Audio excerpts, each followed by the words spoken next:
How's it going, guys? This is Mr. Stevenson, and today we are going to show you the first artist. The first artist we're going to talk about in depth. His name is Ted Harrison. He is an older gentleman from Canada. He actually passed away in 2015 at the age of 88. They're a little bit wider and more. So, once again, recurring themes. We have boats and houses. We have these mountains or hills in the background, and then we have the crazy colors in the sky. So sea forms are another recurring theme. So he has these whales and then the background behind the whales. And you can see even here, this painting got a little bit rough on the edge. So a little bit rough, like he's not a perfect painter. He's considered by most to be a folk or an outside back here.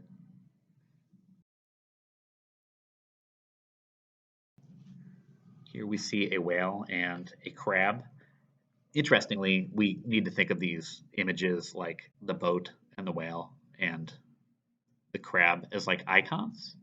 So he's painting like the idea of these images, the idea of seeing these things all in a row, a full-size whale that is taken out of context of the water, and a crab that's very crab-like right in the front of the frame, and then a fisherman. It kind of doesn't make sense. So if you thought about what he might have actually saw, he might have seen one or two houses, whereas he painted a church and a house and an entire town scene, and someone fishing, and a mountain in the background. It's extremely doubtful we would see a crab with right behind it a whale, with right behind it a fisherman, and then a beautiful scene of the entire town. You're not going to see that.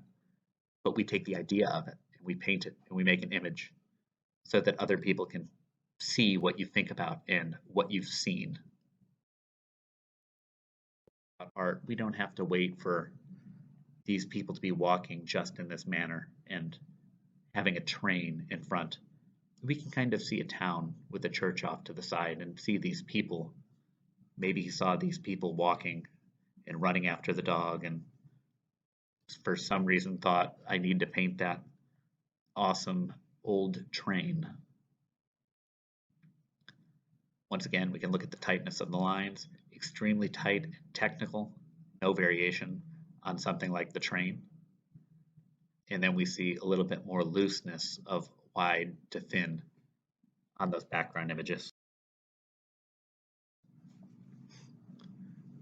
So snow, the idea of snow, he's just using these polka dots to represent the concept of snow. Awkwardly enough, we have the sun or a moon in the front of all the snow. So it's almost like this is at the front of the image as opposed to the back where you think it would be. Additionally, the snow kind of looks like it's in the background because there's no snow in front of the houses, no snow in front of the people. So we kind of want the town and the people and what's going on in these pictures to be at the foreground. More simplified forms. Balloons, people, a small hill. Very simple background for him. This is actually, I believe, a screen print, but most of his screen prints were made from paintings. Once again, an image where we have that polka dot snow motif, and it's only actually on this light purple lavender level of the image.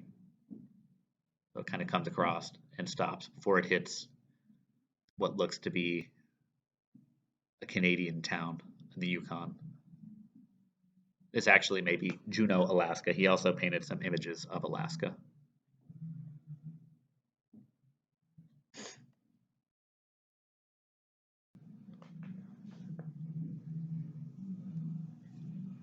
Here's another image. This one is almost Georgia O'Keeffe-esque. And she's a female painter from the American Southwest, and this is kind of referential to some of her work. And oftentimes we're seeing the two mountain crests and houses fading into the background, boat, dogs, birds, a simple Jeep type car. So one of the things you're seeing a lot in these pictures is the idea of a foreground, which is things way in the front, like these two people or this house, fading into a background. So we see the people and then a house and then a canoe and then an outhouse and then more houses behind it, more houses behind it. And we see hills and we see the beginning of the sky. And then additionally in the front, we see dark sky way in the back and it goes towards the front and we see this lighter sky.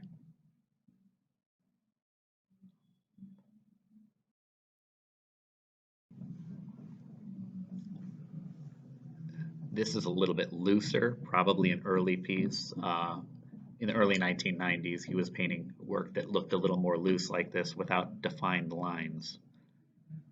So he only had the defined lines up here towards the front of the image where there was land. In the background, he kind of kept it a little more loose. Here's a lithograph, which is a print. You can see it says 65/70. What that means is this is print number 65 of 70 that he made. So there are 70 identical images with this kind of line work and then a blue moon over everyone. These are outhouses, so these very cold northern areas like the Yukon or the Northwest Territories, they oftentimes would just have an outhouse where there was a hole in the ground. And you can tell it's an outhouse because it has this little teeny tiny moon, which is kind of telling people, hey, this is the outdoor bathroom.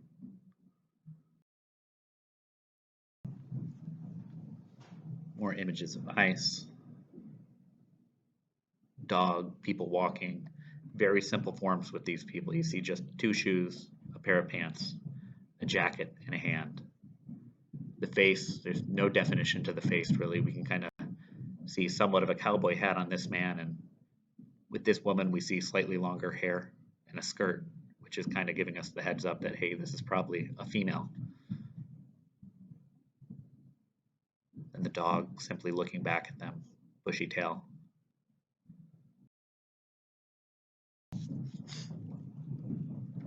Here we see these homes covered in snow, and when you see a house that has a bunch of snow on it, 1.5 to 2 feet of snow, you actually see the snow kind of begin to billow over the sides and hang off and make these pillow kind of type forms.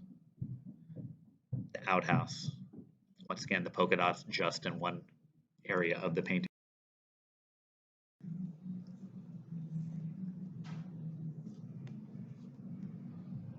People, dogs, very simple geometric kind of windows.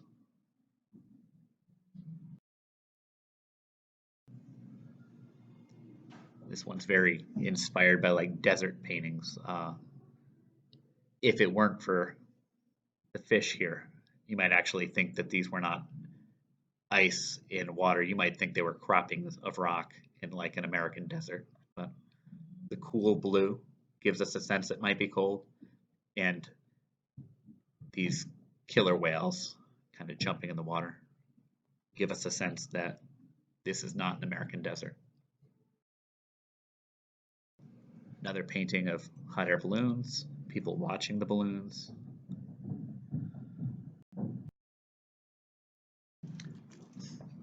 This is another one of the Aurora Borealis that almost looks like the St. Louis Arch up here in the sky.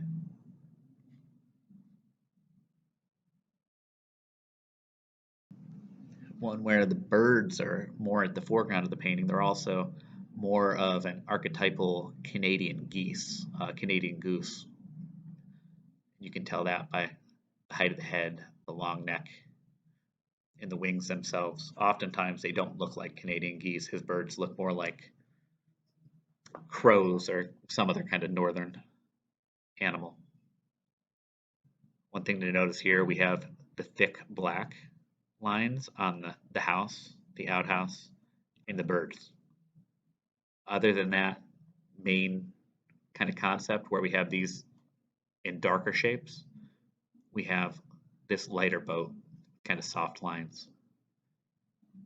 Also to note, he's really starting to use his line quality. We kind of see these loose lines that go thicker and thinner, but then we see very tight line control here where this goes from a light blue to a purple. There's a thin line